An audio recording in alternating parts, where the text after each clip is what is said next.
We want to continue our conversation with California Congressman Pete Aguilar. I had to cut you off, and I apologize for that. I want to pick up where we left off.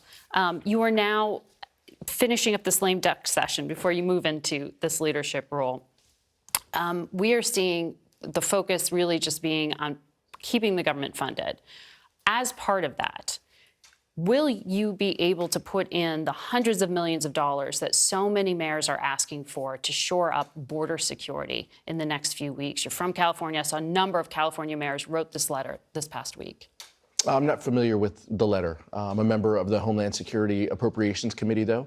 I can tell you these are conversations that we continue to have with our Republican colleagues each and every year as part of the regular order of the appropriations process. The number one goal is to fund government, and we're going to have to rely on reasonable Republicans to help us do that because so much is at stake. Just in your segment earlier, Mike Turner talked about the Ukraine funding, and I appreciate his willingness to meet us and to talk about the importance of Ukraine funding. But there are so many Republicans who are tied to this MAGA extremism who are talking about putting conditions on Ukrainian aid. We can't have that. That's the reason why we have to have reasonable budgets, and an important point of why we have to have this time right now. We need to have government funding, and we look forward to working with Republicans to get that done. The specific request was for $500 million for FEMA and $300 million for humanitarian assistance because of this concern about Title 42 lifting at the end of this month. You don't know if that's going to be. We need to do everything we can to make sure that our border communities are taken care of. We had to do that previously, and we appreciate the administration and Homeland Security doing everything that they can to give humanitarian aids and grants to those communities to make sure that they could deal with those effects. It's important for us. There are so many ways that we can be helpful, and on the heels of the Trump administration separating children from parents, we appreciate the Biden administration coming in and being so thoughtful about how they do this. But it's gonna be a process. And we look forward to working with our local government and state allies to do it. So also in the lame duck, you are continuing to serve on this January 6th committee, which is coming to an end at the end of the month. Your colleague Zoe Lofgren was on this program a few weeks ago, and she said all the evidence for good or ill will be out within the month. When? How? When will we know when you've come to a conclusion? Well, I'm not going to get in front of Zoe Lofgren if she wants to tell you that. But I can tell you that Chairman Benny Thompson and Vice Chair Liz Cheney, we're all committed to the transparency of this process, to putting out a fulsome report that talks about the facts and circumstances about what happened on January 6th. And Zoe Lofgren also has talked about, and Adam Kinzinger has talked about, there are important things that we have learned along the way within January 6th that we feel should be shared to the American public. And so we're going to do that. We're going to do it in a thoughtful way. Members are working each and every day, editing and looking at the documents that we will be putting out in accordance with House rules. We are preserving the important documents, and we're going to be transparent about this process. The American public will see a full report. Okay.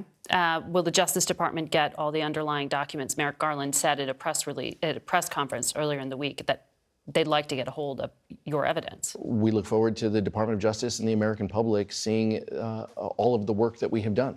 And that includes transcripts and documents. There are soon, very soon, Margaret, and I think in the next couple weeks. But clearly our committee ends on January 2nd. And so we're going to do this this month and put this information out. Do you personally believe that at this point there is enough evidence to send a criminal referral to the Justice Department regarding the former president? I'm not going to get ahead of what our report may or may not say. And I know you're asking personally. Congressman Cheney have said that. Yeah. You're not, sir. I think that the evidence is pretty clear. I think we laid out a case to the American public who is responsible, who is primarily responsible for whipping up that crowd, sending them to the Capitol, and people's lives being endangered and Capitol police officers losing their lives. I think it's pretty clear, based on the evidence, based on the hearings that we've done, who was responsible. But right now, we're to the point. We have a couple weeks remaining here, and we're going to have more to say. The committee's going to have more to say on this through our documents and through our public releases, so I don't want to get ahead of that. The possibly incoming Speaker of the House, Kevin McCarthy, has vowed to hold hearings about why the Capitol complex wasn't secure on January 6th, and he has faulted your committee for not focusing enough on this. How do you respond to that question of why there isn't more of a focus on security breakdowns? If and when that individual becomes the possible speaker and can count the votes to get there, I have my doubts. Look, we stand willing for anybody to stand the test of time and to look at the history and the documents of what we've put forward. But we are talking about security. We are talking about what happened that day. I think that what's happening is Kevin McCarthy has to do anything he can to appease the MAGA extremists within his party. He's trying to count to 218. If that means sending subpoenas to the committee members, if that means being tough to committee members, that's what he has to do right now because he's practically auctioning off real estate in the Capitol in order to secure the votes. Well, he is also one of the people that your committee has asked to come speak and share information. He has refused to do so. Jim Jordan, also potentially in a leadership role, has refused to do so. What consequences do you think there should be? Should there be criminal referrals? I don't even know if you can do that. Can you?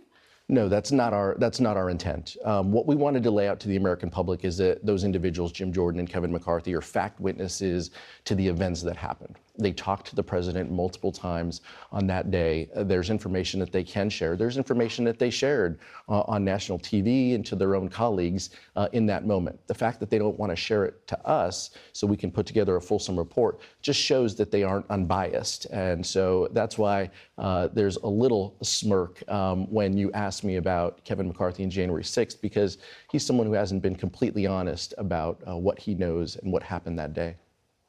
Congressman, congratulations on the historic achievement. I know you said it means a lot for your family and for people back home. And I do want to acknowledge being the first is a big deal. Thank you so much. I appreciate it, Margaret. Thank you very much for joining us.